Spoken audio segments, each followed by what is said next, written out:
Hey everyone, welcome back to CarPlay Hacks. If you use Viber and Apple CarPlay, you've probably noticed something annoying. Viber doesn't officially support CarPlay. That means no native app icon, no full interface, and no direct message browsing on your CarPlay screen. And that's not a bug, it's a design choice. Apple only allows messaging apps that fully comply with CarPlay's strict safety rules. Viber hasn't implemented full CarPlay support yet, so functionality is limited. What does work is Siri integration.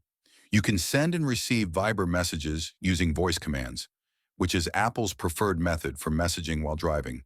Some users look for hacks or third-party solutions to get more Viber features on CarPlay, but those usually come with reliability or safety concerns. In the article linked below, I explain exactly what works, what doesn't, and the safest way to use Viber with CarPlay without breaking anything or risking distractions. Visit our website carplayhacks.com for detailed guides and product links. Thank you for watching CarPlay Hacks. Don't forget to hit that subscribe button, give us a thumbs up, and leave a comment. Also, visit our socials for more exciting tech content.